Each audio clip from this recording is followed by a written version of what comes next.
today 21/05/25 yesterday থেকে একটা programme হয়েছিল যে জেসমিন আমাদের এই রিলেটিভ মানে নেবার যে একটা শোয়িং মেশিন কিনতে যাবে লক স্টিচ। তো আজকে সকাল থেকেই বাড়িতে খুব একটা কাজের চাপ ছিল না, তো যাই হোক এটা ওটা করার পর ভাবলাম যে স্নান করে নিই। স্নান করার পর কিছু পাটার ব্রেক ছিল, তার আগে তুলে নিলাম।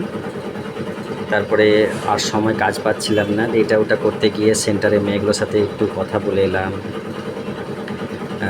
কাউকে বিল দিলাম। তো এই ফাঁকে ফাঁকে ভাবলাম যে এতক্ষণ সময় কি করব, তো হাঁড়িটা মানে ধুয়ে মাজার পরে জল দিয়ে বসিয়ে দিলাম। তো ভাবলাম যে মিসেস ও নিচে থেকে নেমে আসবে, নিচ থেকে উঠে আসবে ওপরে, দিয়ে ভাতটা দেখবে, কিন্তু দেখারও সুযোগ পেলেও না, মানে নিচে ঘরে ক্লাস চলছে এখন। তো এই ভাতগুলো হতে হতে হয়েই গেল, আমি নামিয়ে দিলাম, কিন্তু ও আর বাড়ি ওপরে এলো না। এখানে মাছ কিনে রেখেছিল, সেই মাছগুলো পরিষ্কার করলাম, কিন্তু রান্না করতে পারলাম না, কারণ আমি এইসব কাজগুলো করে রাখি এবং মিসেস এসে রান্না করে। তো আমি যে রান্না করেছি সেই জন্য ভাত খাবে না। এই কারণটা হচ্ছে কি, যে আমি ভালো করে চাল ধুয়েছি কি না, পরিষ্কার করেছি কি না, সেই জন্য ও খাবে না।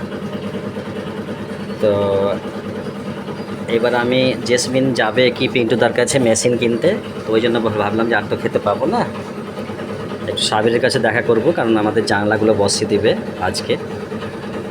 তো এই জন্য আমি একটু ঘি দিয়ে এবং আমের আচার দিয়ে আমি খাওয়ার পরে বেরিয়ে পড়ব, ছেলে স্কুল থেকে এলেই।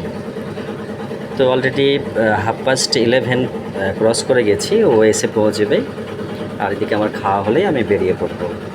আর এই ফ্যানটা শুধু সবসময় একটা ডিস্টারবেন্স, একটা সাউন্ড করে, তবুও রাতে ঘুমাবার সময় ভালো লাগে। তো এনিওয়ে, আজকের এই ভিডিও ক্লিপটি এটারই উদ্দেশ্য ছিল। তো যাই হোক, একটা শর্ট ভিডিওর মধ্যে একটা শর্ট চিন্তাভাবনা নিয়ে কিছু ক্যামেরা বন্দি করলাম। সবারই সুস্বাস্থ্য সুমঙ্গলকে দিন কামনা করি। ওকে, বেস্ট অফ লাক, বাই।